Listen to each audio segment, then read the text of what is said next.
All right, let's talk hail. Everybody's favorite, least favorite? I don't know. But let's talk about hail size and what it truly takes to damage an asphalt shingle roof. Because if you're a homeowner selling an insurance claim, if you're a roofing contractor that's climbed a bunch of roofs in a hailstorm, it can be a little confusing. So, most of what I'm going to be talking about is just going to come purely from experience because, to be honest with you, storms can have a lot of anomalies. Storm data isn't always accurate. What adjusters tell you certainly is not always accurate. And then what a roofing contractor can tell you is also can be very misconstrued. So, it may very well be varying degrees of damage when it comes to hail, but there's a couple golden rules of thumb that I'm going to follow whenever a storm comes through my area and I'm going to be out doing work. Meaning, storm comes through the area, it damaged people's property, and I'm going to be doing inspections. There's certain homes that I'm going to be paying a lot more attention to, and there's a big reason why. So, just for preference, most hail tracking software is not going to pick up anything below a half inch. Most of it starts registering at about a half inch. Why?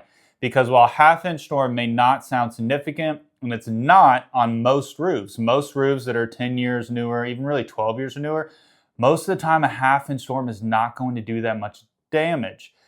Now, if you have roofs that are older, we're talking, 12, 15 plus, there are a lot of shingles that take really significant damage from a half inch storm, believe it or not.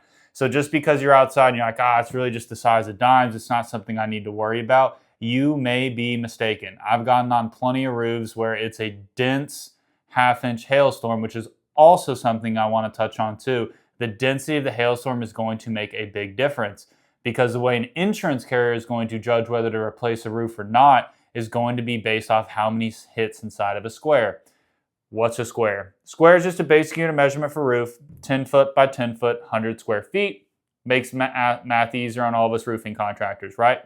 So 10 hits a square. If it's not a very dense hail, you have sporadic hail hits here, here, and here. You have maybe 4 in a square. It's probably not going to be enough damage for most insurance carriers to come out and say, hey, you need a whole roof replacement.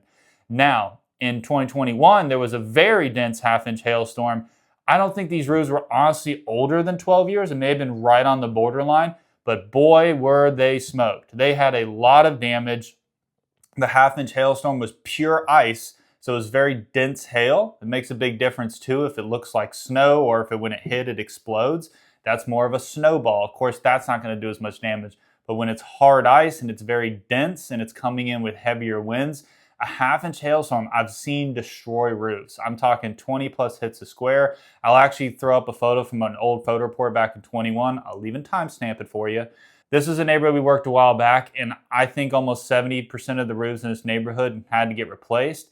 Don't get me wrong, direction has a lot to do with it too, but all the homes are built at the same time, meaning all the roofs were approximately the same age, which leads me to my next point. Well, and then let's go up a size. So normally you're going to jump from a half inch to an inch, and then every measurement beyond that in most softwares is going to go by a quarter inch because each quarter inch is going to be pretty significant in and of itself. An inch hailstorm is where most homeowners need to be on guard because an inch hailstorm is more than likely going to damage your shingles if it's a dense hailstorm, even if your roof is 10 years old. 5 years and newer, it starts to lessen a little bit. I usually don't pay as much mind to roofs that are that age, but even when it gets a little bit older, if it's a dense hailstorm, I have seen it mess up most roofs. And then beyond that, it's an inch and a quarter, and then beyond that, it's an inch and a half. I'll be honest with you, we maybe get an inch and a half storm in Georgia maybe once a year, sometimes twice. It's very rare. While we do get about 50 storms a year, they're mostly sporadic, all over the field. A lot of them hit in South Georgia where it's not over densely populated areas. But inch and a half is very significant. Inch and a half is equivalent to a golf ball size hail. This is going to wreck brand new roofs. This is where most homeowners, it's black and white. They know that they're going to need help because once it's an inch and a half, it's damaging a whole lot more than your roof typically. You're talking window wraps, full gutter systems. It'll dent your gutter. It'll dent your garage doors. It'll dent your mailbox if it's metal. There's a lot of things that get involved. Window screens are usually destroyed at this point as well. There's a lot more things that are going to be damaged on one of those storms. The main reason why I'm making this video is to just shine a little bit of light on the significance of even a smaller hailstorm, because I meet a lot of homeowners that are confused when a hailstorm is not that significant in their eyes, and they're like, well, why do I need an inspection? Unbeknownst to you, if your roof is a good bit older, it can still have a decent amount of damage. Now, don't get me wrong, don't believe everything you hear. Make sure contractors are showing you photos of everything, but it is something that is very important to note.